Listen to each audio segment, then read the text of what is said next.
Hi viewers, this is Ganesh Radhakrishnan from Gracelet Design. இப்போ ஃபோட்டோஷாப்பில் selective colours ஆப்ஷனை வச்சு எப்படி கலர் கரெக்ஷன் பண்ணுறதுன்னு பார்க்க போகிறோம். ஃபர்ஸ்ட் ஒரு இமேஜ் நான் ஆல்ரெடி ஓப்பன் பண்ணி வச்சுருக்கேன். இப்போ செலக்டிவ் கலர்ஸ் கிளிக் பண்ணுறேன். நான் ஏன் செலக்டிவ் கலர்ஸ் போகிறோம் இந்த இமேஜுக்குன்னு பார்த்தீங்கன்னா, இந்த இமேஜில் நிறைய கலர்ஸ் இருக்குது. ஸோ நம்ம ஒவ்வொரு கலரையும் இண்டிவிஜுவலாகவே நம்ம கலர் கரெக்ஷன் பண்ணுவோம். பார்த்தீங்கன்னா இதில் red, yellow, green, cyan, blue, magenta, white, neutrals, black எல்லா கலர்ஸும் இருக்குது. இப்போ நான் ஃபர்ஸ்ட் ரெட் கலர் செலக்ட் பண்ண போகிறேன். ஏன்னா இங்கே ரெட் கலர்ஸ் அதிகமாக இருக்குது. பார்த்தீங்கன்னா இங்கே இந்த செர்ரி ஆப்பிள், அப்புறம் ஸ்ட்ராபெரிஸ், இதெல்லாமே ஆப்பிள், இது எல்லாமே ரெட் கலரில் இருக்குது. ஸோ நார்மலாக பார்த்தீங்கன்னா ரெட் கலர்ன்றது எல்லோ மஜந்தா 100% இருந்தால் ரெட் கலர். ஓகேங்களா? இப்போது இந்த இடத்துல பார்த்தோம்னா நம்ம இன்ஃபோ கலர் இன்ஃபோ ஓப்பன் பண்ணோன்னா இப்போ பாருங்கள், இந்த இடத்துல இருந்து பார்த்தீங்கன்னா மஜந்தா 99 இருக்குது, எல்லோ 100 இருக்குது, சயான் 25 இருக்குது. ஸோ இப்போ சயான் நான் லைட்டாக ரிலீஸ் பண்ணுறேன். பாருங்கள், ஆட்டோமேட்டிக்காக ரெட் கலர் ரிலீஸ் ஆகுது. அதே மாதிரி இந்த இடத்த பார்த்தீங்கன்னா இந்த ஒரு ஆரஞ்சை பார்த்தோன்னா இந்த பாயிண்டெல்லாம் பார்த்தோன்னா உங்களுக்கு பார்த்தீங்கன்னா மஜந்தா 75 இருக்குது, எல்லோ 100 இருக்குது, சயான் 5 இருக்குது. ஸோ நான் எல்லோவுக்கு வரேன், இங்கே ஃபுல்லாக சயானை எடுத்துடுறேன்,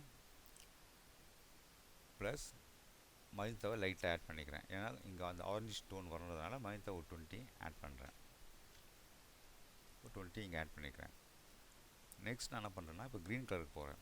ஸோ இந்த வாட்டர்மெலன் பார்த்தீங்கன்னா வாட்டர்மெலன் இந்த பைனாப்பிள்லாம் பார்த்தீங்கன்னா கொஞ்சம் க்ரீன் பார்த்தீங்கன்னா கொஞ்சம் அந்த கொஞ்சம் பிளாக்கிஷாக இருக்குது.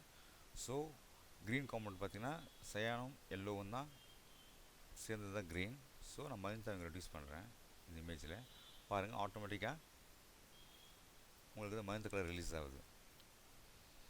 இப்போது நான் இதை க்ளோஸ் பண்ணிடுறேன். நெக்ஸ்ட் என்ன பண்ணுறேன், எனக்கு இன்னும் கொஞ்சம் இமேஜ் என்ஹான்ஸ் பண்ணணும், இன்னும் சேச்சுரேஷன் அதிகமாக வேணும்னு நான் ஃபீல் பண்ணுறேன். அதனால் நான் என்ன பண்ணுறேன்னா இப்போது இங்கே யூஎன் சேச்சுரேஷன் ஒரு டூல் இருக்குது, அதை ஜஸ்ட் நான் கிளிக் பண்ணிவிட்டு இந்த சேச்சுரேஷனை கொஞ்சம் இன்க்ரீஸ் பண்ணுறேன்.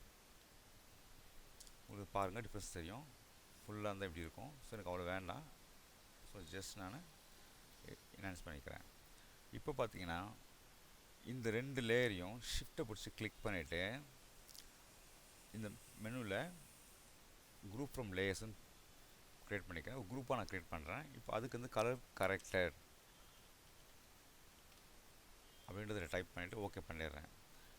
இது எதுக்கு நம்ம குரூப்பாக வச்சோம்னா ஈஸியாக இருக்கும், நம்ம என்ன பண்ணுன்றது பார்க்குறதுக்கு, ஆன் ஆஃப் பண்ணி பார்க்குறதுக்கு ஈஸியாக இருக்கும். அதனால தான் இப்போ அந்த ரெண்டு லேயரையும் நான் குரூப் பண்ணியிருக்கேன். பாருங்கள், இப்போ டிஃப்ரென்ஸ் தெரியும் உங்களுக்கு. ஓகே கைஸ், இந்த வீடியோ உங்களுக்கு பிடிச்சிருந்தா சப்ஸ்கிரைப் மற்றும் லைக் பண்ணுங்கள். மீண்டும் சந்திப்போம். நன்றி, வணக்கம், பாய்.